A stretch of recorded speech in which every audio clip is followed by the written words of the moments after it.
और अब बढ़ते हैं खबरों में आगे। यूपी में उपचुनाव को लेकर बैठकों का दौर जारी है। लखनऊ में इसी बीच संघ, संगठन और सरकार की एक बैठक हुई। कहा जा रहा है कि इस बैठक में हर उस मुद्दे पर चर्चा हुई जो गिले शिकवे की कहानी लिख रहे थे। हर अफवाह को विराम देते हुए यूपी बीजेपी ने मजबूती के साथ उपचुनाव लड़ने का प्लान तैयार कर लिया है। यूपी में एक बार फिर बीजेपी पूरी ताकत के साथ वापसी करने वाली है।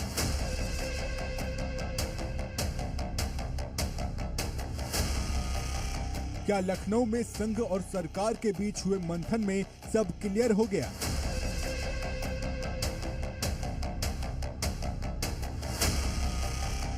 क्या संघ और सरकार के बीच सारी टेंशन खत्म हो गई? ये वो सवाल हैं जो लखनऊ में हुई संघ, संगठन और योगी सरकार के बीच हुई एक बैठक के बाद निकलकर सामने आ रहे हैं। करीब 2 से ढाई घंटे चली इस बैठक में सरकार और संगठन के बीच मनमुटाव को दूर करना बैठक का मुख्य एजेंडा था। बैठक में सरकार और संगठन के बीच बेहतर समन्वय के साथ ही आने वाले दिनों में होने वाले उपचुनाव को लेकर भी बेहद महत्वपूर्ण चर्चा हुई है। ये बैठक राजधानी लखनऊ स्थित मुख्यमंत्री आवास 5 कालिदास मार्ग पर हुई, जिसमें आरएसएस, सरकार और संगठन के बीच खुलकर चर्चा हुई। बीजेपी, सरकार और संघ की इस मैराथन बैठक में बीजेपी को हुए अप्रत्याशित नुकसान पर चर्चा की गई। बैठक में तय किया गया कि उपचुनाव वाले क्षेत्रों में बीजेपी बूथ स्तर पर फोकस करेगी। साथ ही छोटी छोटी बैठकें कर जनता से सीधे जुड़ने की कोशिश होगी। यानी एक बार फिर जमीन पर संघ, संगठन और सरकार का जोर दिखेगा। आरएसएस और बीजेपी की समन्वय समिति की बैठक हुई, उसमें उन सारे मतभेदों को दूर करके एकजुट होकर पार्टी को मजबूत करने पे बात हुई है। चूंकि 2027 का जो विधानसभा आम चुनाव है वो करीब 2.5 साल दूर है, तो संघ बिल्कुल ये नहीं चाहता कि पार्टी के भीतर कोई कलह दिखाई दे। निश्चित तौर पर योगी सरकार को उपचुनाव में इसका फायदा होगा। सूत्रों के मुताबिक आरएसएस और बीजेपी के बीच हुई इस बैठक में उपचुनाव की तैयारियों और रणनीति पर भी चर्चा हुई। इस बैठक में विपक्ष के आरक्षण और संविधान पर फैलाए जा रहे नैरेटिव को खत्म करने के लिए सच्चाई रखने के निर्देश दिए गए।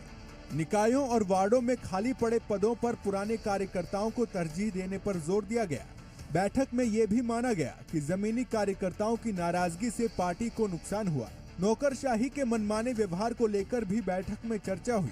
वरिष्ठ नेताओं को ये जिम्मेदारी दी गई है कि कहीं पर भी कोई मतभेद है तो उसे आमने सामने बिठाकर उसका समाधान निकालें। बीजेपी और संघ के बीच दूरी की अफवाहों को हवा तब मिली थी जब डिप्टी सीएम केशव प्रसाद मौर्य ने खुले मंच से सरकार और संगठन के बीच कौन बड़ा है कौन छोटा, इस बात का जिक्र कर दिया था। संगठन सरकार से बड़ा है, बड़ा था, बड़ा रहेगा। भारतीय जनता पार्टी के कार्यकर्ता के नाते मैं उप मुख्यमंत्री अपने को बात मानता हूँ, भारतीय जनता पार्टी का कार्यकर्ता पहले मानता हूँ। बीते कुछ वक्त से चली आ रही दूरियों का अब अंत होता दिखाई दे रहा है। केशव प्रसाद मौर्य भी सीएम योगी आदित्यनाथ की तारीफ में कसीदे पढ़ने लगे हैं, तो वहीं संघ भी सरकार के साथ आ गया है। यानी उपचुनावों से पहले ही बीजेपी में सब कुछ ठीक होता दिखाई दे रहा है। बीजेपी दोनों फ्रंट पर खुद को मजबूत कर रही है। एक तरफ संघ के साथ सारे गिले शिकवे दूर किए जा रहे हैं, तो वहीं दूसरी तरफ योगी आदित्यनाथ पूरी ताकत के साथ विपक्ष पर हमलावर हैं और समाजवादी पार्टी का मॉडल जनता को समझा रहे हैं। समाजवादी पार्टी का मॉडल क्या? ये उनका मॉडल वही है जो मुजफ्फरपुर में अभी कन्नौज में नवा ब्रांड देखा है। यूपी में मिली अप्रत्याशित कम सीटों पर मंथन हो चुका है। संघ, संगठन और सरकार सब एक मंच पर आ चुके हैं। योगी विपक्ष पर पूरी तरह से हमलावर हैं। क्या बीजेपी के मजबूत कमबैक का ट्रेलर लॉन्च हो चुका है? ब्यूरो रिपोर्ट, जी मीडिया। बीजेपी ने पूर्व राष्ट्रीय महासचिव राम माधव को जम्मू कश्मीर का चुनाव प्रभारी बनाया है, लेकिन चौंकाने वाली बात यह है कि राम माधव वापस आरएसएस में चले गए थे, लेकिन उनकी एक बार फिर बीजेपी में वापसी हो गई है। सवाल उठता है कि आखिर जम्मू कश्मीर चुनाव के नाम पर राम माधव की वापसी के मायने क्या हैं? क्या राम फिर से बना पाएंगे बीजेपी का काम?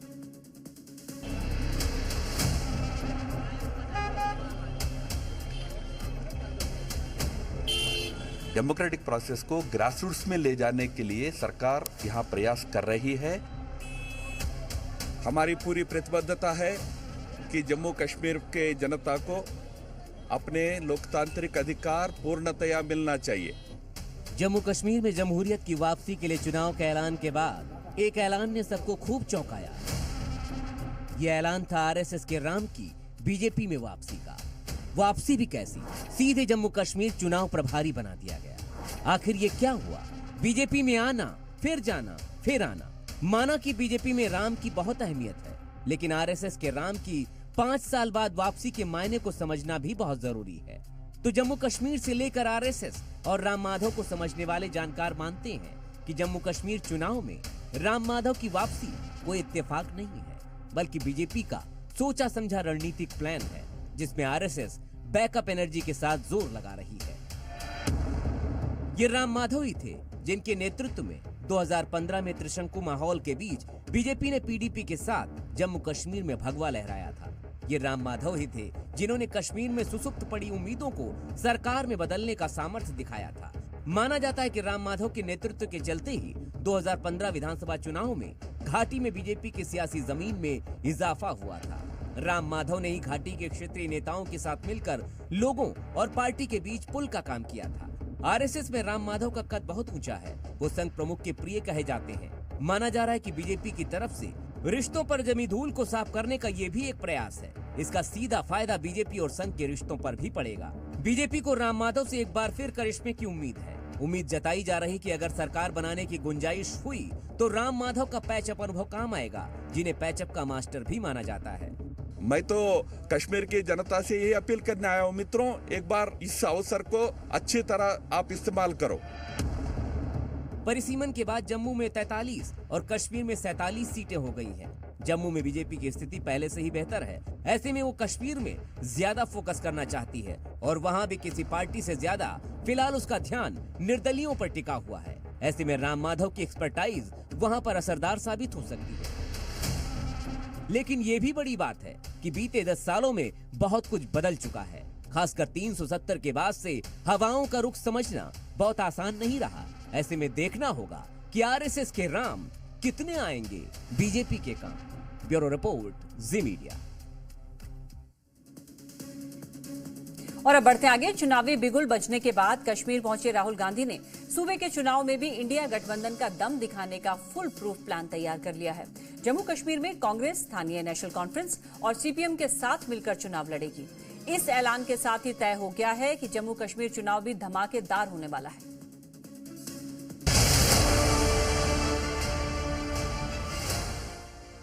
चुनाव में नरेंद्र मोदी जी की कॉन्फिडेंस को इंडिया गठबंधन ने खत्म कर दिया। जम्मू कश्मीर की चुनाव अगर हम जीतेंगे तो सारा हिंदुस्तान हमारे कब्जे में आएगा। जम्मू कश्मीर की ठंडी फिजाओं में राहुल गांधी और फारूक अब्दुल्ला का बयान सियासी उबाल लाने का ट्रेलर है, क्योंकि सारी कवायदों को ताक पर रखते हुए, कभी हां कभी ना से आगे बढ़ते हुए नेशनल कॉन्फ्रेंस और सीपीआईएम के साथ कांग्रेस का गठबंधन अंजाम तक पहुंच गया है। अब ये तीनों मिलकर जम्मू कश्मीर में बीजेपी के खिलाफ जमहूरियत के परचम का दावा ठोक रहे हैं और गठबंधन होते ही सियासी दांव के तौर पर स्टेटहुड का इस्तेमाल भी कर डाला। हिंदुस्तान की हिस्ट्री में आजादी के बाद बहुत सारी बार यूनियन टेरिटरीज को स्टेट में बदला गया है, मगर एक ही उदाहरण है जब स्टेटहुड छीनकर यूनियन टेरिटरी बनाई गई। हिंदुस्तान के मुकुट जम्मू कश्मीर में चुनावी अलगार के साथ कांग्रेस अध्यक्ष मल्लिकार्जुन खड़गे ने भी जीत से भरी उम्मीदों का नया आसमान खोल दिया।